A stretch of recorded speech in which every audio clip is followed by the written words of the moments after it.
I redrafted the perfect team 6 weeks into the season. I want to see, based off the team that I have here, which clearly this isn't it. Can't draft Hollywood Brown and Christian Watson as your third and fourth receiver. So what would the perfect draft have looked like, knowing what we know now through 6 weeks? These are the kind of things you want to be able to put this together so you can see kind of what it looked like this year as you start to learn how the season goes. And every year, like, you shouldn't be thinking about fantasy as a 1 year thing. You're learning each year.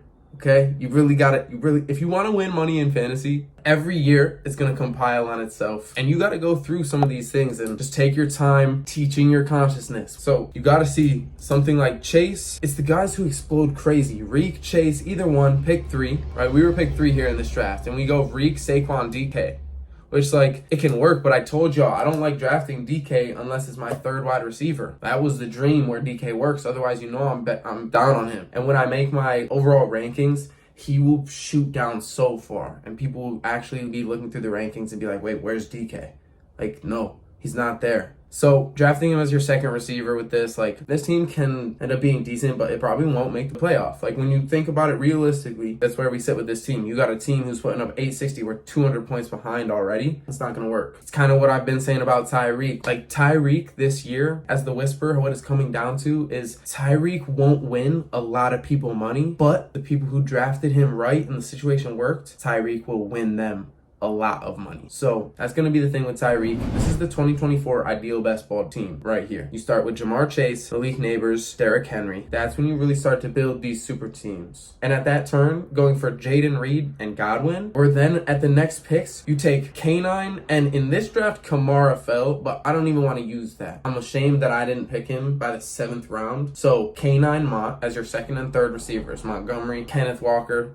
For casuals who don't know him by K9, go watch his tapes. Go see the Hall of Famer in his glory. And then you go pick up tight end 1, Brock Bowers, QB 1, Jaden Daniels. And you fill it with, a few more guys. Now, you look at this team, something like this with this build, and if you can have anything along these lines, and to train your consciousness for what you're kind of seeing come by next year, you think about what you thought of these players during the draft this year, and when future years come where you think similar things, you realize you have a connection. I'm not going to break down what consciousness is. Y'all can go actually do a little bit of your research. I'll just provide you with the training. So looking at this team, Jaden Daniels, Geno, and Fields, that's the type of quarterback room that is so explosive, right? You got two of those explosive people. Fields, who was being drafted in the late rounds, right? Like the little things that are actually important. And Geno, who next year, DK gonna be a wide receiver too, hot take. So if he's still their quarterback, like as a quarterback, you can definitely succeed when you got DK as a wide receiver too and a Kenneth Walker in the backfield. Then your RB room on this ideal best ball team, Derrick Henry, Kenneth Walker, David Montgomery, Chase Brown, and Dobbins. You could also have like a Chuba, like I was telling you how to draft in every draft, but with this team, you don't need a Chuba. You got all those studs, right? Like Chuba will produce and still not play on your team with Chase, Neighbors, Jay Reed, and Godwin. Often your 3 wide receivers in flex, and you still got Downs and Jawan Jennings, another last round pick. Think of what you thought going into your last rounds this year. You thought any of Jawan, I did in 1 league. Could have definitely utilized that in a lot more leagues. And you draft guys like that who the situation hits and you're getting that much of a point boost just on everyone else. And in that same team, you get tight end 1, Brock Bowers, and then this 3 tight end system where you have Likely, who you knew was going to be involved in some games. And those are the games where he's playing for you. And Atten, who you always know. You have a 3 tight end room like that with such that actually solid wide receiver room, more than like a lot of these wide receiver rooms I took, like wide receivers 5 through 9 flyers. You could really be strategic if you can pick the strongest ones. This is the ideal 2024 best ball team. Teams you have that look anything like this, you should feel confident that you're winning money. And if you don't, think about what you thought about it this year so you can be that much more developed for next year. Let's keep winning money in fantasy football. It's Destined.